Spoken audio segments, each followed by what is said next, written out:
Welcome to Tacos, Tequila, Therapy, and the Tea, of course, with your girl P, where you never know what we're going to be sipping on, where we are going to be talking about all things beauty, salon related, life, and love.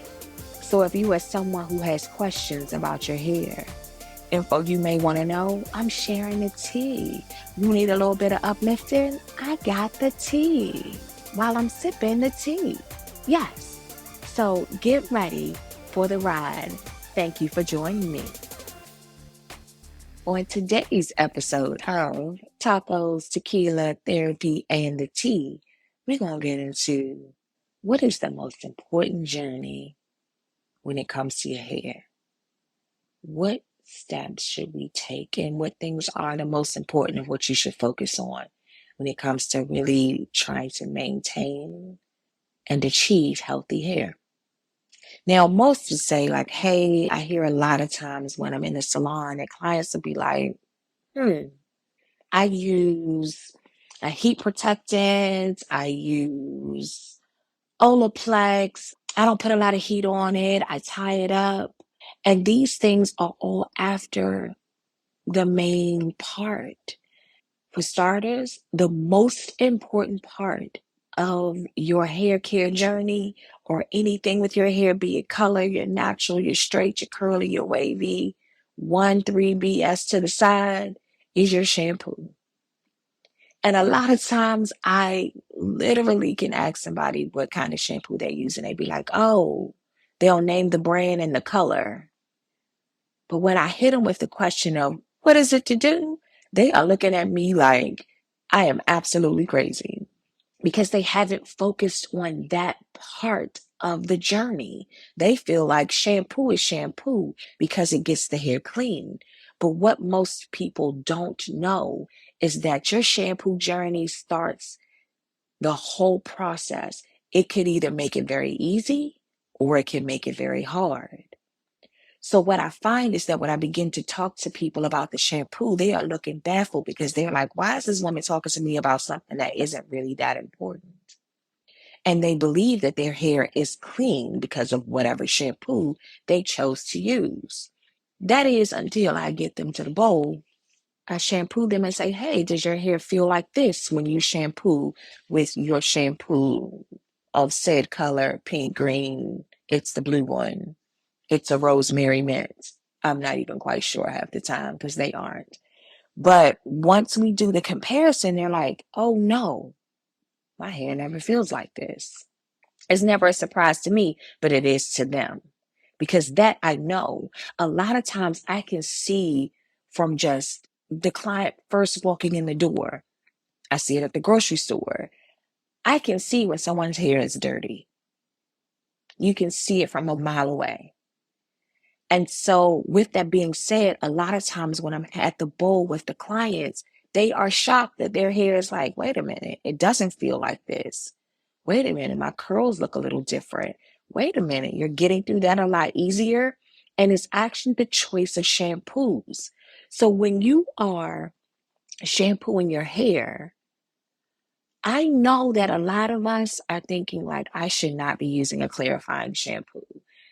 But you must use a clarifying shampoo these days because a lot of products that we are using are sitting in the hair. If you are a heavy oil user, and that's a whole different episode and about 45-minute conversation on oil in itself, right? But if you are using oil, heavy products trying to maintain your curls, gels, you really need to get those things off. And not every shampoo does that. So if you haven't properly cleansed your hair may feel a lot more dry than normal. You'll find that it gets tangled really easily. For those who are ones that produce their own oils, their hair could always feel extra oily and they could have flaking. And that is because it is still dirty. And that's a whole nother topic when we talk about dirty hair. Like what is actually dirty? I hear a lot of people like, I have dry scalp. And I'm going to tell you, probably 8 out of the 10 times, it's not dry, it's dirty. Yep, I said it. It's dirty. And on that, I need to take a sip and let that marinate. Yeah, it's dirty. That's not clean. If you not have not shampooed in 2 or 3 weeks, and this is in my brown girl community, yeah, no. So that's dirty. That's not dry scalp. And if it's not properly cleansed well, you may see flakes pop up if you are a person who has issues and you haven't properly cleansed the scalp to begin with. First line of defense in any shampoo journey for most people is using a clarifying shampoo. Now, clarifying may sound like, depending on the brand, it could be clarifying, purifying, detoxifying. That would be a great way for your shampoo journey.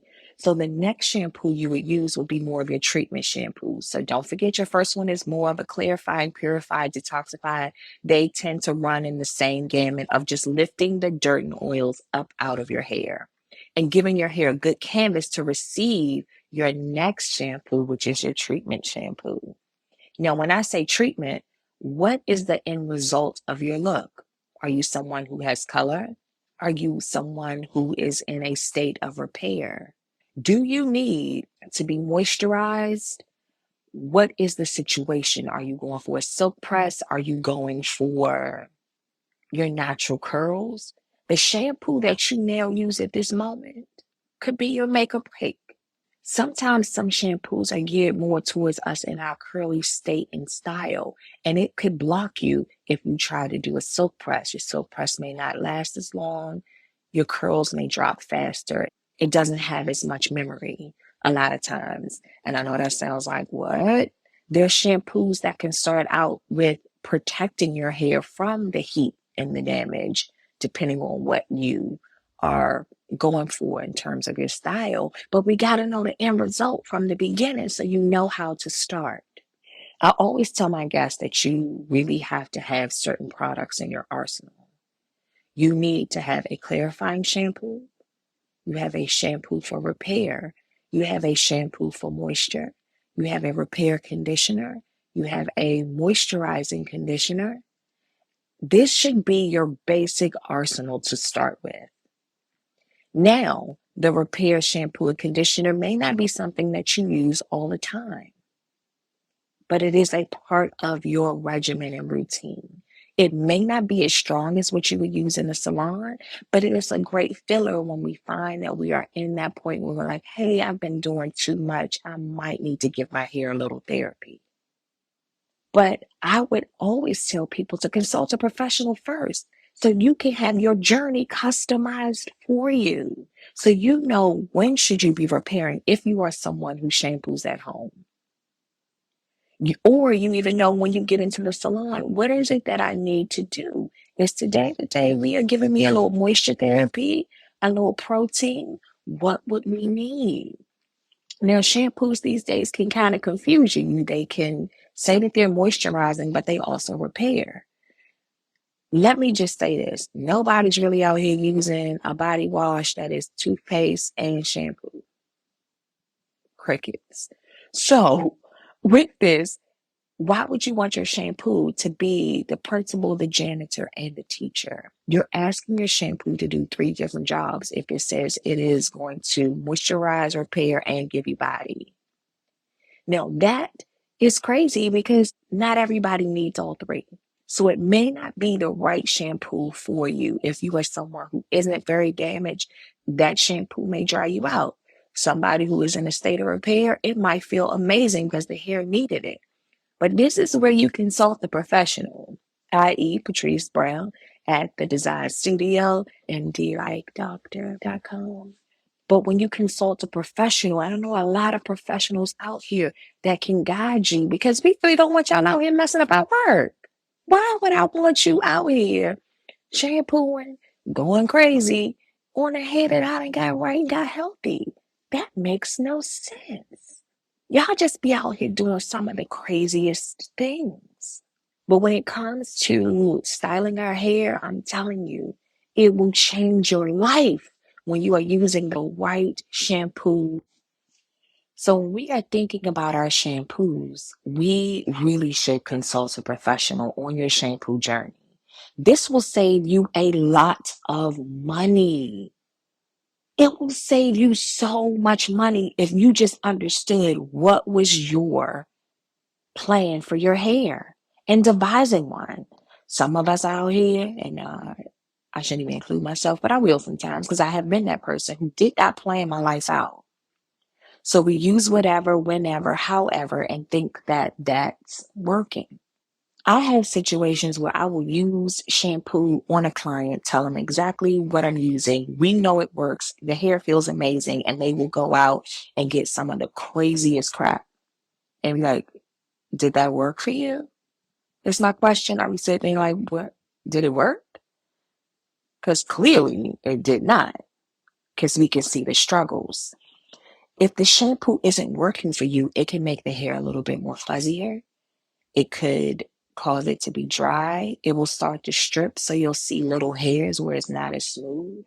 And if you tend to be more of a straighter haired person, or you typically wear your hair straight, then you will see it more than it would be if you were a person who was in your curly state. But we wonder why we're struggling. It's because we're not even consulting a professional. It's no need to throw it out from the sky. But we're going to recap this. Coming from the professional, I'm telling you to consult your professional for your journey as to how often you should be using each of these shampoos. But don't forget, you start out with the clarifying. Your next shampoo is a treatment shampoo.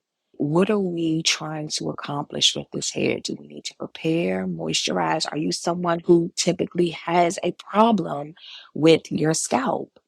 You have a seborrheic dermatitis, you have eczema in your scalp, anything that's mimicking like a cradle cap or something like that, that shampoo, your next shampoo should be focused on your scalp.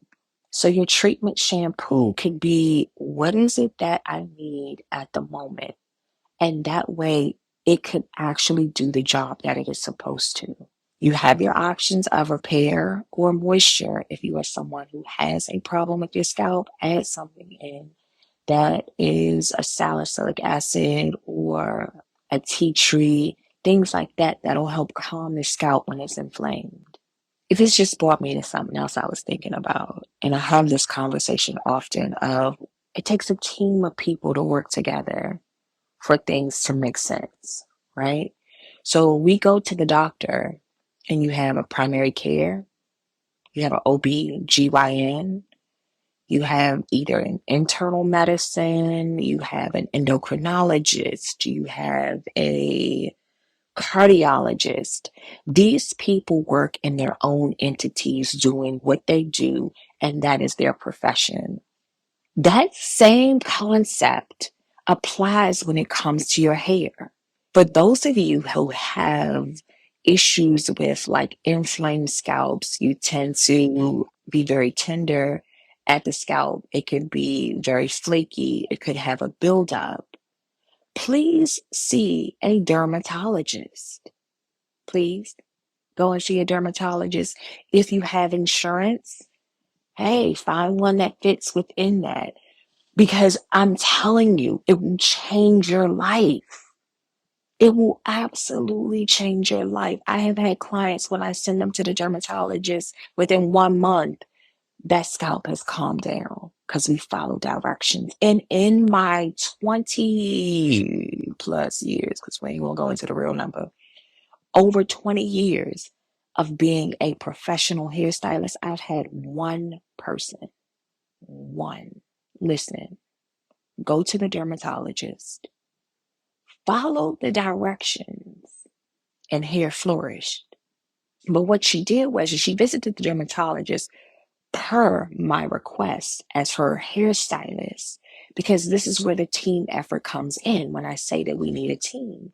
The dermatologist is nothing without the hairstylist.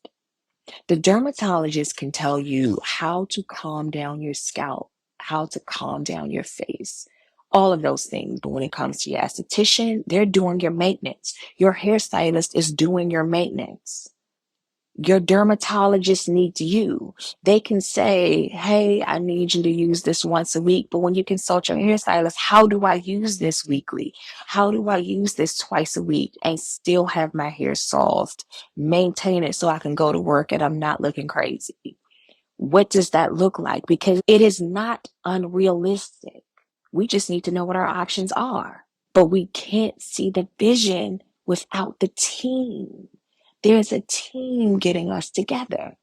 So your dermatologist works with your hairstylist. If they say use a shampoo, don't come to the hairstylist without it. Let us help you. And we shampoo way better than you guys so we can get it clean. We can get it how it's supposed to be. And that's my other silent for the day because, that can be special. But yeah, it's crazy. It's crazy, crazy, crazy. But the bottom line is that having a good shampoo, understanding your shampoo journey for you, your lifestyle, your styles will save your life. We think heat protectant is important. No, your shampoo and conditioners are. What type of conditioner, what type of shampoo you are using, and what is it to do?